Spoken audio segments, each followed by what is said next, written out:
Well, good morning, everybody, and welcome to the Radke Show. It's me, Melissa Radke. I am your host with David Radke here. I keep looking over at the screen. We were doing some last minute, look at the screen. Is it blurry? I look just like my mother.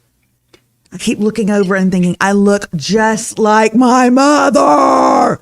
So David goes, oh, wait, before we go live, you're blurry. Let me fix it. And I'm thinking, no, don't. It's fine. Just leave it. Just let it be that way. Keep it on the blur. Well, hi. How are y'all doing today? Happy Thursday, everybody. I need it to be Friday so bad. I need it to be Friday. So terribly bad. We had Tuesday was just a really bad day all around on several fronts. Wednesday wasn't necessarily bad, but I found it very stressful. Wednesday was a stressful day. Anxiety riddled. Mm-hmm. Would it be riddled or ridden? Anxiety riddled. We were anxious. How's that? We were ridden and riddled with things. But today's a new day. Today is a new day, but I just need it to be Friday. So last night we had a little family birthday party for Remy Radke. And I know you're probably thinking, oh, it's her 18th. It should be huge. Lord knows she wanted it to be huge. Okay, she did. But she didn't know that her gift was going to be huge. So last night, just the family came down and this was the plan, to have crumble cookies, apple pie, and a cookie cake from the mall, because those are her favorite desserts. Well, the stupid cookie company in the mall closes at 6:30. That is a weird time to close. Close at 6, close at 7. But 6:30, that feels weird to me.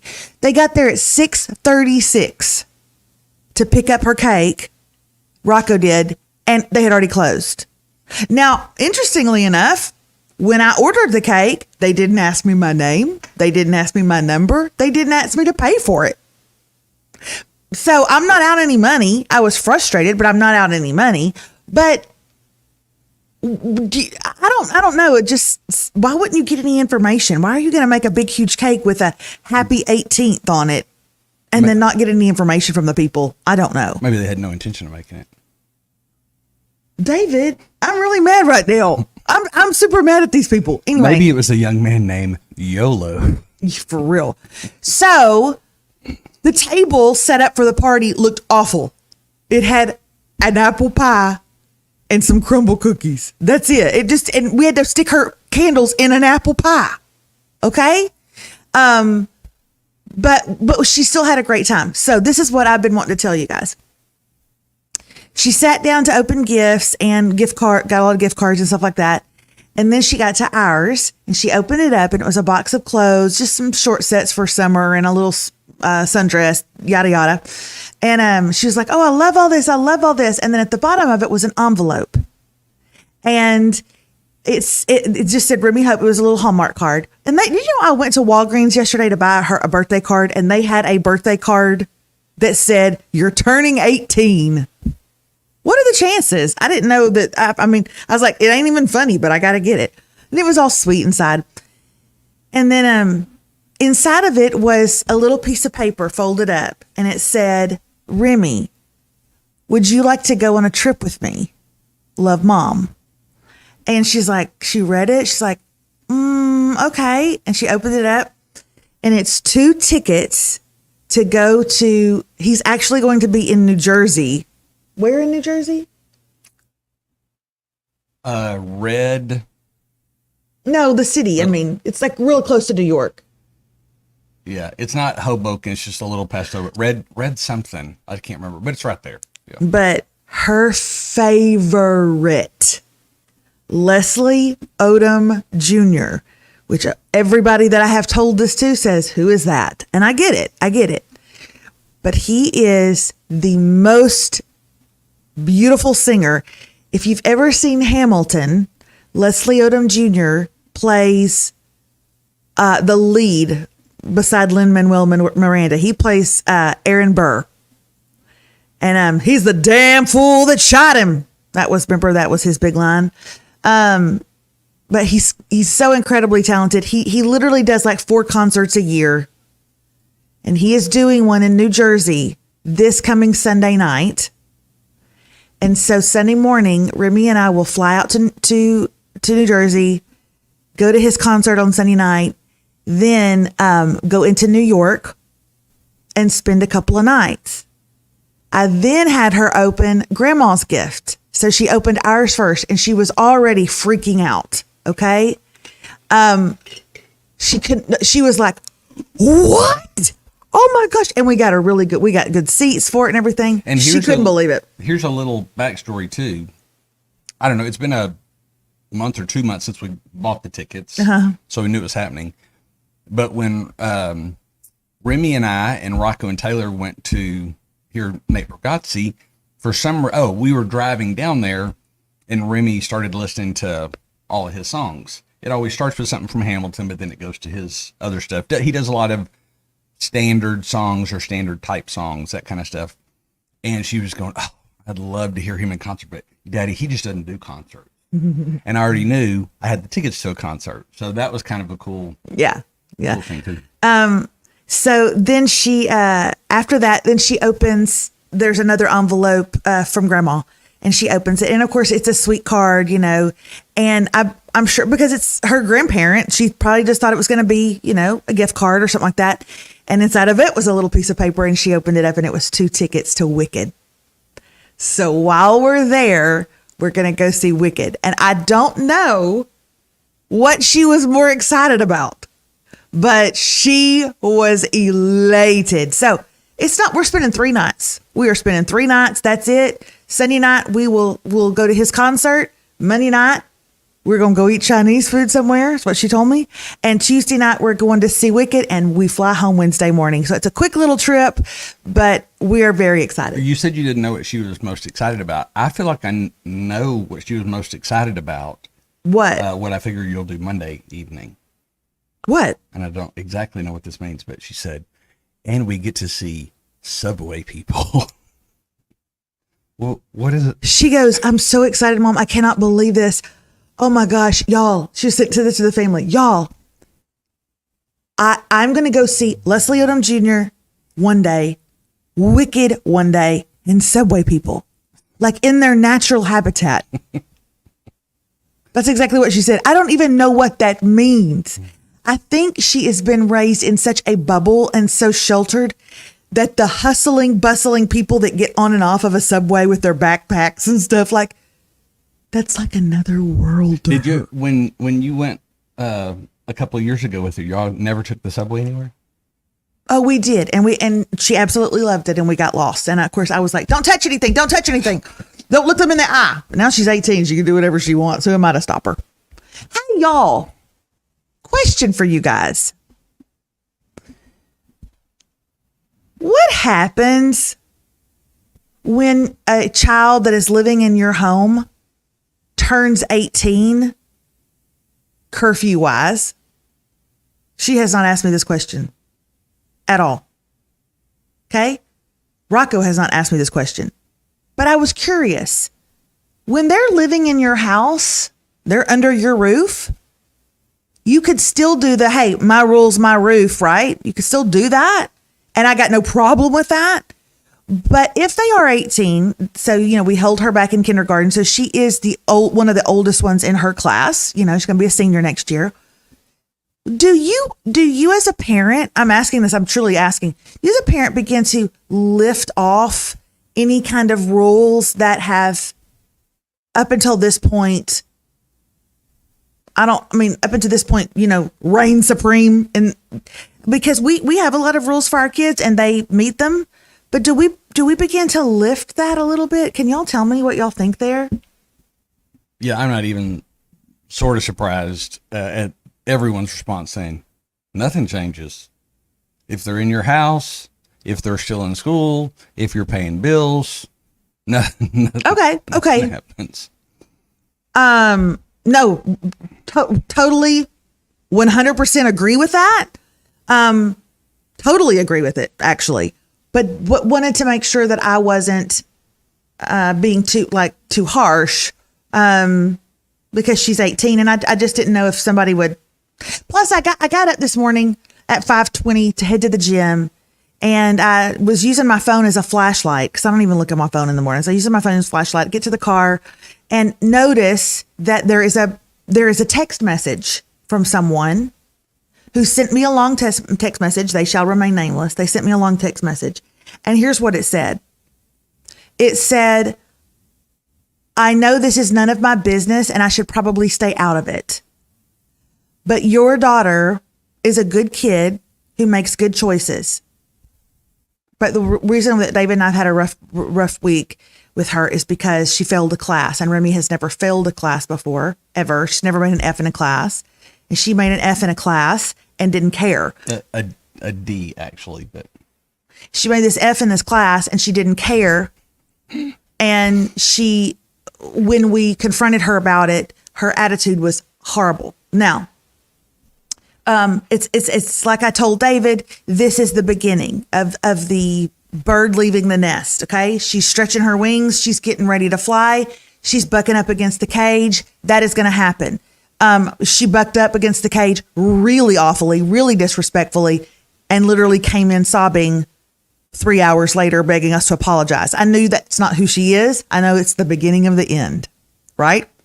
All that to say, what we did was we took her keys because there's nothing that Remy loves more than her car and her freedom. So we had to take the thing from her that she loves the most, and we took her keys. And here's what we said.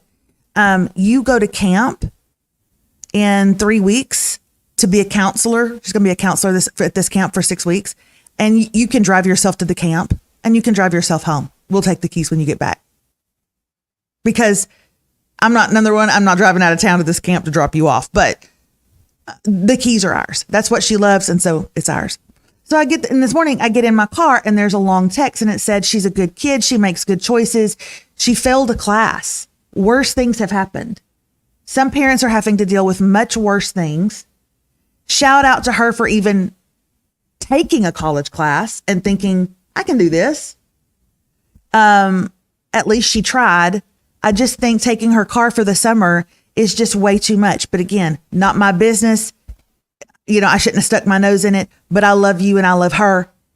You always tell me when I'm doing something that's too much or over the edge, am I allowed to tell you the same thing? I love you. So I lifted weights at the gym like this morning. I'm so mad. So this is somebody that's relatively close. Yes. Oh, for sure.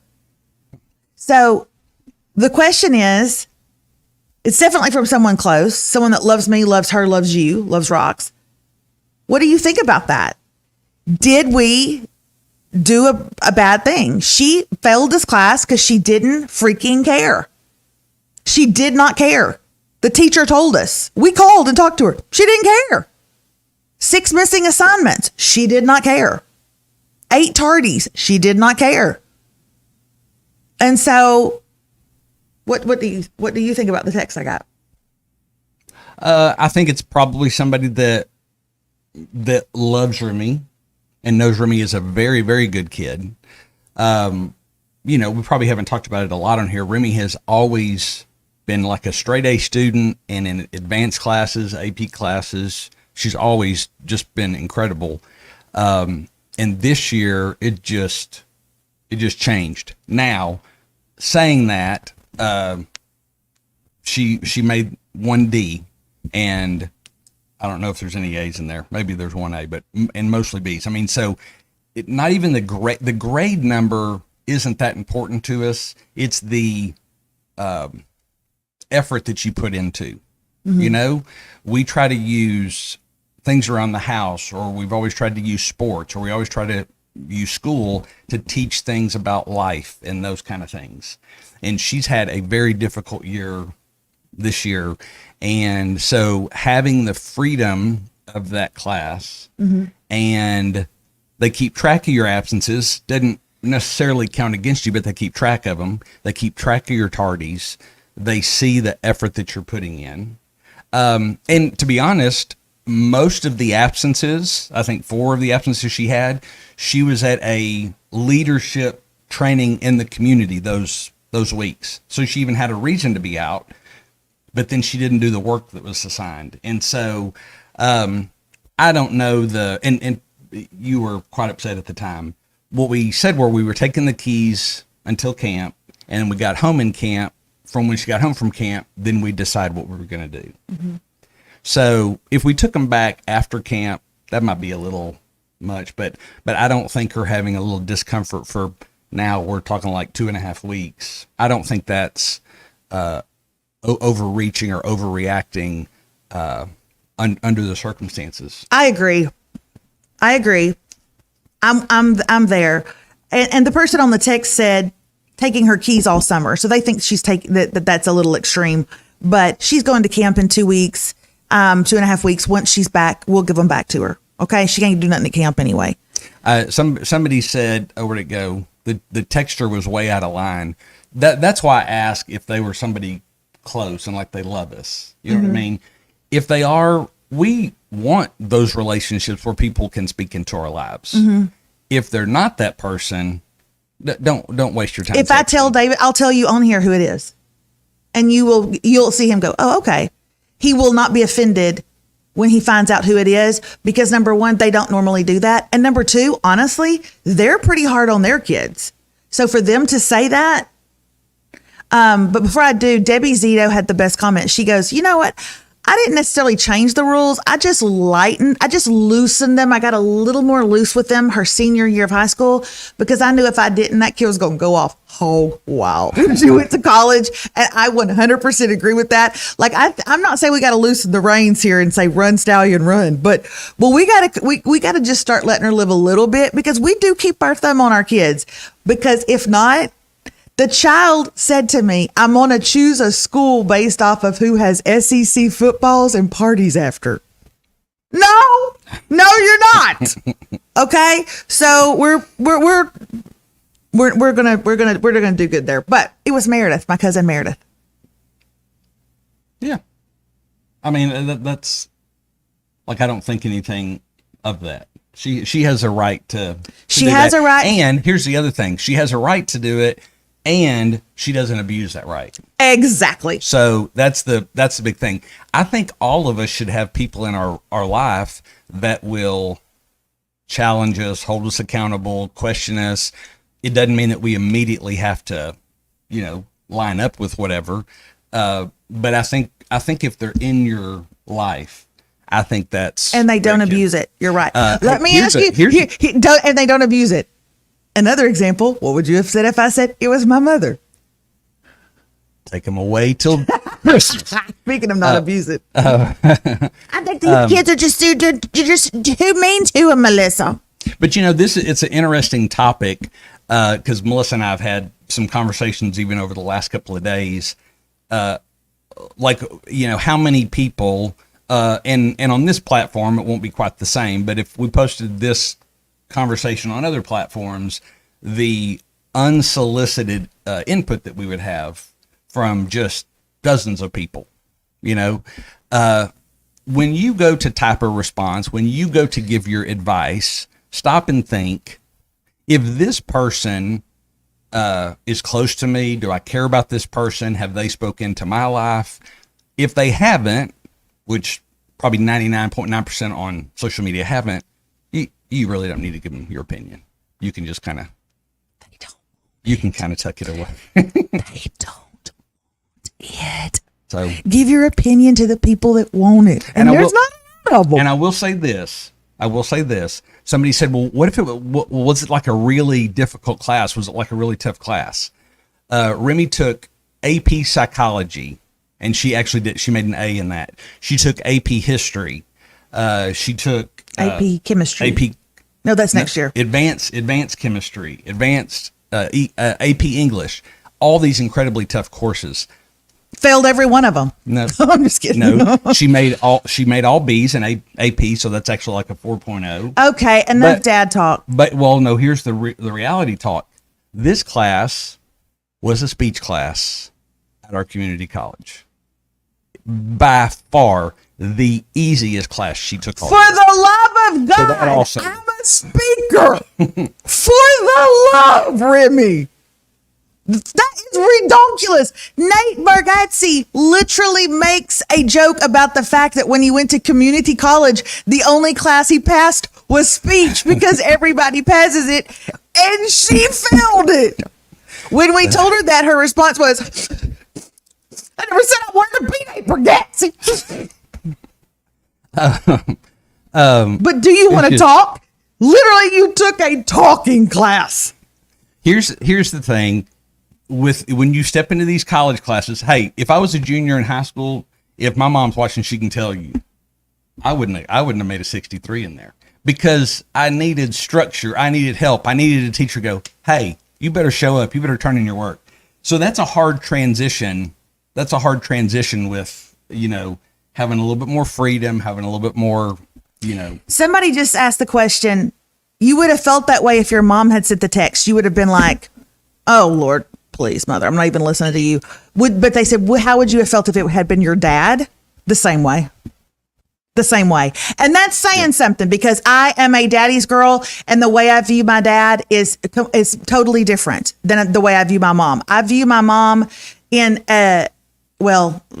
best mother and the grandmother. I mean, I love her. I adore her.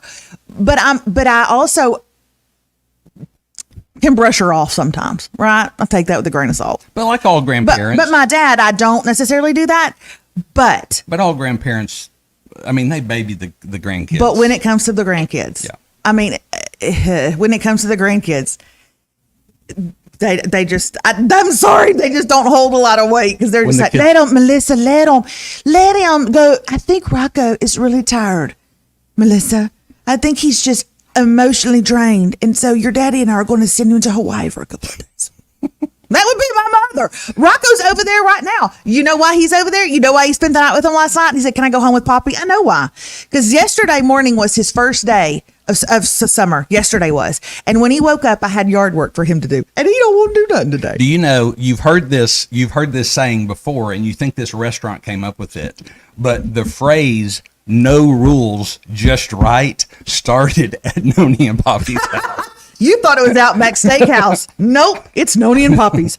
Okay, I came across an article today on secrets that came to light when people were getting married or just married.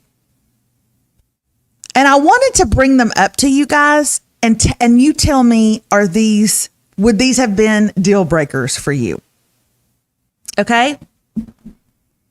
2 evenings before our wedding. 2 evenings before our wedding. I noticed my then fiance was writing a lot of checks. After pressing her, she admitted she had amassed $30,000 in credit card debt. And that debt was now mine unless I wanted to call off the wedding.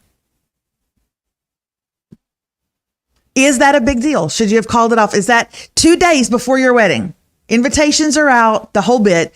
She's got $30,000 worth of debt. It's going to be yours. What do you do? What? It is about the $30,000, but it's also about a big lack of communication. Very big lack of communication. So that might be a little more concerning than actually the 30,000 to me. Mm-hmm. But I would be interested. What was the 30,000 spent on? Okay. I'm going to stop you right there. We know I'm not good with money. We know that when I say I'm not good with money, I'm not an overspender, although I have been known to. That's not my biggest problem. It's the just not knowing where it comes from or where it's going. I don't know. It keeps coming in and then going out. I don't know. But what if it never came up? I feel like I am the type of person that if I was $30,000 in debt, that wouldn't be like, it just didn't come up. It wouldn't come up. I'm sorry. I thought you said 2 days before, that's when she incurred the debt.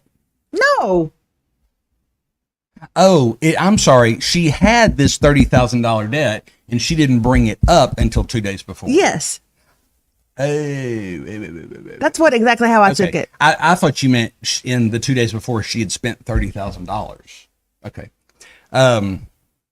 Yeah, you would think it would be brought up. You would also think that they David, if you and I probably should have had marriage counseling, because if they had marriage counseling and did anything that people talked about, they would have already talked about finances. David, the people are in love. I can't believe you're letting $30,000 come between them. They're in love. I didn't say I would. See, when I read this, I thought, why in the world would you call off a wedding for that? Because trust me, when you get married, you're going to incur a lot more debt than that. Okay. $30,000. Like, okay, so work it out. I mean, how do you know she just didn't know how to budget? She wasn't taught that. Like, you know what I'm saying? But then I didn't read you the last part. He says this, I probably should have taken that as a sign. I now work 2 jobs. She works none. But she buys a lot of shoes, a lot of dresses, and she takes a lot of trips without me. What?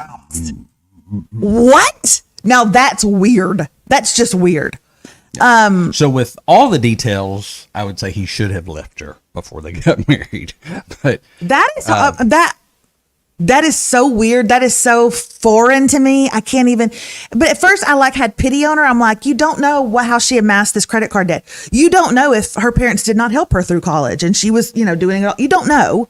So let's not jump to conclusions. But then that ending was so terrible. Ugh. Okay. This is one that I felt like, really? Her phobia of bugs. This is something I would have liked to have known before we got married.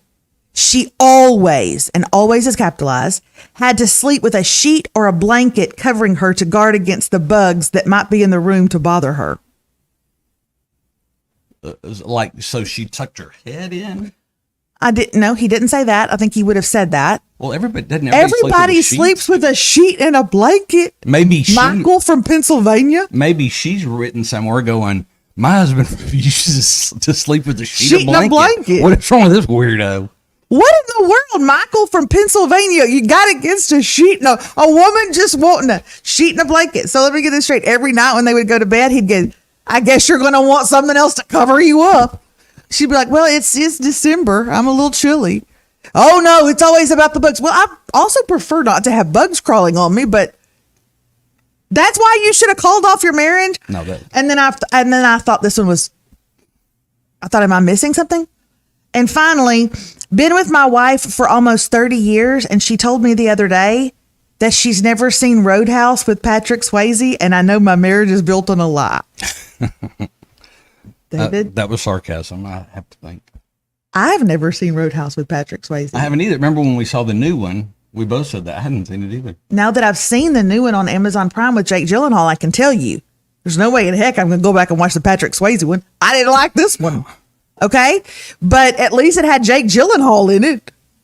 But Patrick Swayze? I actually kind of thought it was good. My Lord, of course you did. And Conor McGregor plays himself, which is kind of a nut, but yeah. He looks like this the whole time. In every room he goes in, he looks like some kind of alien. All right, that's it for today. You guys remember that we don't do Fridays. We just don't do them. And what about Memorial Day? That's Monday. I'll be in New York. So you and Remy, yeah, Remy and I could. Oh God, is there a time change? Oh God, what's the time change difference? It's an hour. I don't know, David. Does that mean I would be doing New York?